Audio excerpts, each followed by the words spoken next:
¿Y cuántos tontos, desde aquí a que vuelvan las uvas, pueden aparecer? Los tontos son una especie humana que nos alegra mucho la vida.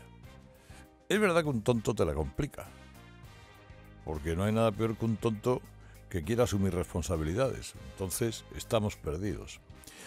Pero un tonto te entretiene mucho, te distrae. Y las tonterías a veces, pues oiga, son motivos de conversación que agudizan un poquito el ingenio, ¿no? ¿A cuenta de qué se lo digo?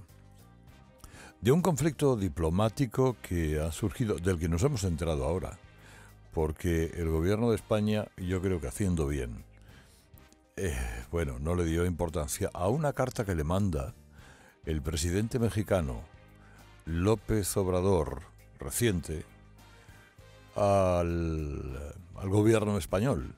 ¿Y qué le decía en esa carta? Le decía, también se lo decía el Papa, que se disculpara por los abusos de la conquista. Una carta al rey de España y tal. Hay que reconocer y pedir perdón por los abusos cometidos por los españoles en la conquista de México y tal y que cual. Bueno, el gobierno español lo que hizo fue decirle, vale, de acuerdo. Y metió la carta en un cajón.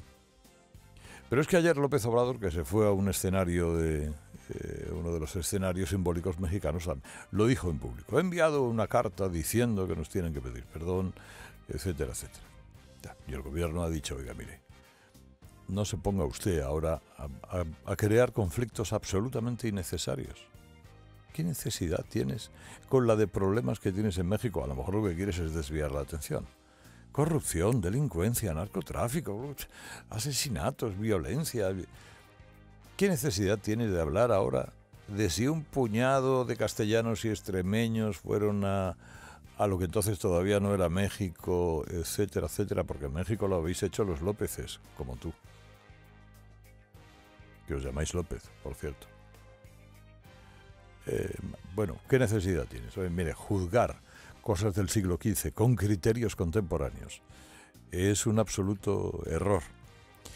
Pero si quieren ustedes que yo les diga la verdad, mucho estaba tardando. Queridos niños, os voy a explicar algún pasaje de la historia de vuestro país, del que, por cierto, no hagáis caso de los tontos. Tenéis que estar orgullosos. Queridos niños que ahora vais al colegio, vuestro país ha protagonizado a lo largo de la historia algunas gestas que deben servir para que nosotros rindamos homenaje a aquellos pobladores que entonces estaban en lo que hoy es nuestro territorio y nuestro país.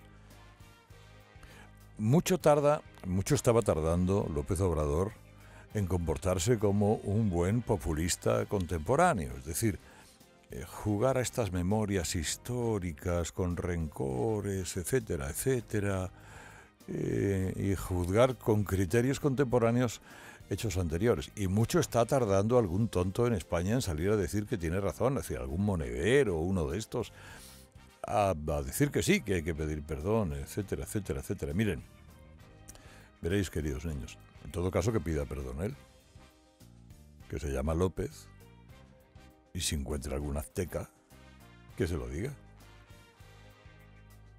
La conquista fue un hecho realmente, históricamente de gran envergadura, que hicieron 300 tipos, 300 castellanos, extremeños, etcétera, etcétera, que llegaron allí.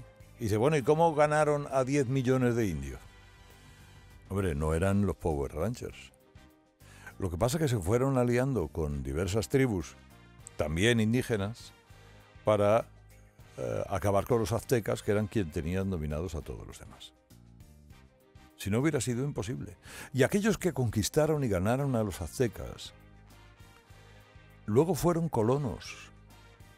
Y esos colonos, queridos niños, luego, diferentes generaciones después, fueron independentistas y crearon aquel país. Y se llamaron López y Obrador y otras cosas. El imperio azteca no era México. Era una mayoría dominante mediante conquistas militares, que se lo pregunten a los toltecas y a otros más. Y eran fin, eran de cuidado, ¿eh? Esto es como si ahora nosotros, el rey le manda una carta al rey de Arabia y le dice, oye, discúlpate por la invasión musulmana del 700 y pico, por el Moro Muza. Y por si le envía otra al alcalde de Roma y le dice, oiga, por favor, discúlpese por la invasión de los romanos. Que aquí éramos una tribu feliz, ¿verdad? Y llegaron, que es por otra parte lo que vende este tipo de populismo. Sí, no, los aztecas eran una tribu feliz, con cánticos, y entre ellos fumaba la pipa de la paz y llegaron los hirsutos españoles y no. Miren, que un buen impulso sectario no sea aplacado por reflexiones intelectuales serias, es lo que seguramente podría decir cualquiera de estas. Esta majadería es lo único que se le ocurre a este señor de 65 años. Miren, la historia nos pertenece a todos, para bien y para mal. Y la industria del rencor y del resentimiento ya hemos visto, y además lo hemos visto recientemente en España, a dónde lleva. México es la 15ª economía mundial. Y hay muchas cosas que no funcionan en el país, pero hay otras que sí. Y lo importante es que no las estropee, que miren a Venezuela, que miren a otros lugares, ¿no? Y por lo demás, hombre, tendríamos hoy que hablar de las listas del Partido Popular, que son nuevas y tan nuevas. Le ha pasado como al Partido Socialista. Al Partido Socialista, fíjense ustedes, en Andalucía, por ejemplo, ha hecho listas que ni la gente de Andalucía conocía.